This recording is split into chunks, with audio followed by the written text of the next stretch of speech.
Can I come in? I need to talk to you. Actually, I was just on my way out. I'm scared I'm going to do something really bad. Look, Aaron. I couldn't sleep last night. Thinking about your dad. Well, as I said yesterday, it really isn't something I want to discuss. I'm so sorry for what he put you through. Do you want me to ring John? No. He doesn't want me down here. Whatever it is you're struggling with. I'm scared I'm going to hurt myself. What do you mean? I used to do it years ago. And I'm getting the exact same feelings now. Oh, God. Aaron, no.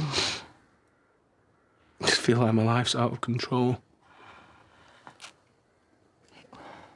Whatever it is you're feeling, whatever is triggering this, harming yourself is not the answer. You don't understand. We are both victims.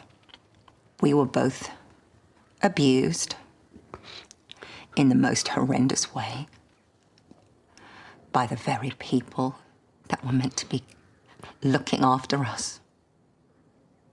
But we are still here. We survived.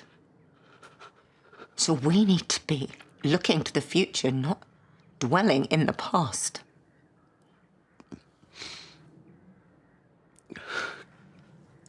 Gordon, my dad, never paid for what he did. What happened to him? He hung himself.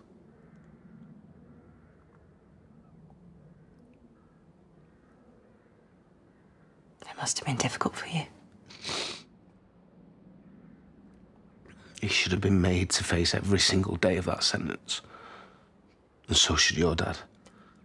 Well, he's not here anymore.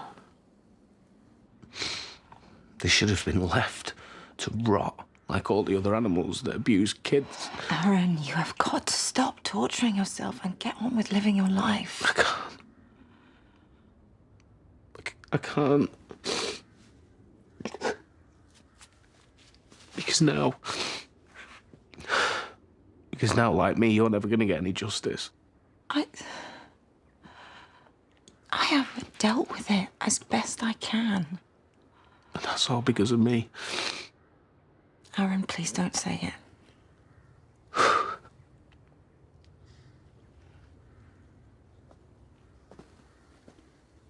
I killed him, Ruby. I killed your dad.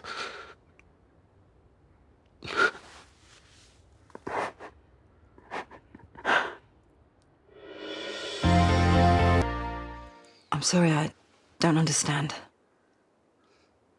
That day when I saw you with him,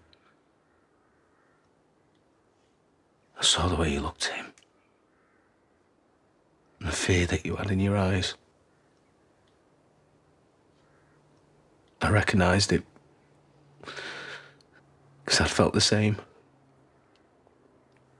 Aaron, I really don't think you should say anything else. I wasn't going to hurt him. I was going to drag him to the police station and have him arrested and make him pay for what he'd done to you. But then he started saying things like how you never stopped him and that you enjoyed it. So I just started hitting him. I hit him over and over again and sorry. It's okay.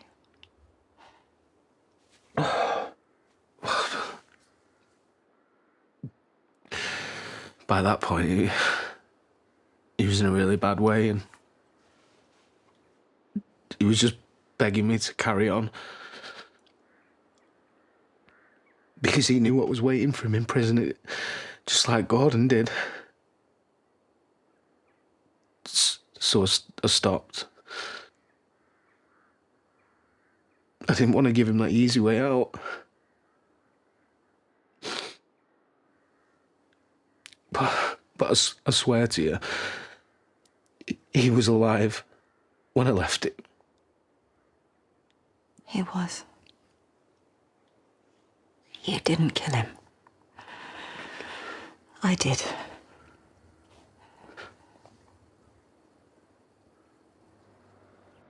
I hadn't seen him for over 30 years when he walked back into my life. Sitting there, amongst my family, my friends, acting as if none of it had ever happened. Sometimes I even started to wonder if it had. He was always good at that, manipulating situations, charming everyone. And then he'd get me on my own. And I was straight back to being that kid again. It was only after Caleb found out that I realised I needed to do something. So, I went to the depot to look for Steph.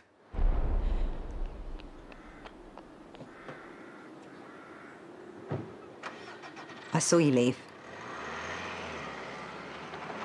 I could tell something was wrong, so I went inside.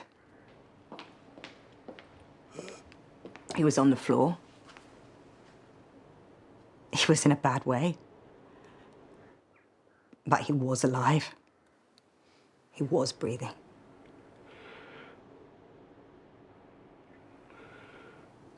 And I just stood there looking down at him, thinking that for the first time in my whole life, it was me that had the power. And I realised in that moment that he couldn't hurt me anymore. So I decided to leave. I turned to go. Then he touched me and something inside me just snapped, and I wasn't looking down at my father anymore. I was looking at the thing that had ruined my life. I used to be so frightened of you. Look me in my eyes. Because I am not that frightened little girl anymore. And this is the last face you are ever gonna see. And I couldn't stop myself. But I didn't want to stop myself. I held that rag for as long as it took. Until he stopped moving. And I just knelt there, thinking how much I hated him. And how glad I was that he was dead. So you have nothing to feel guilty about. Because it was me. No, it's a lot to process. A lot to process. I thought I was going to prison. And now it turns out I'm not.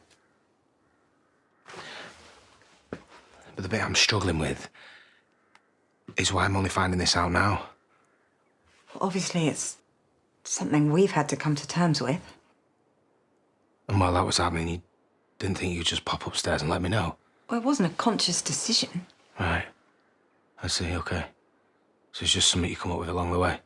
You're making it sound like we planned it. Well, to be honest with you, Ruby, I can't see many other scenarios. I wasn't thinking about you beating him up. Okay, I was shell-shocked, traumatised. I didn't know what to do. I sat there in the car thinking about going to the police station. You weren't even in my head.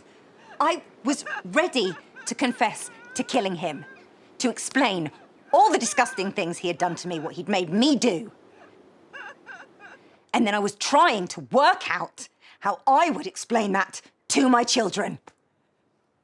And no matter how hard I tried, I couldn't think of the words. So I decided I wasn't going to destroy their lives the way he had destroyed mine. And I turned the car round and I drove home. I'm going to prison. No. You're not going anywhere. I will make this go away. So was that the moment? What moment? You both decided to frame me. No. Local scally, been to prison before. Trace of the DNA at the scene. It was about me. About what I'd done. We didn't even know that you had gone back there till Caleb went to the depot. What? He was going to get rid of the body, clean up the evidence. He went back. It was only then we realised that you and John had got there first. And he popped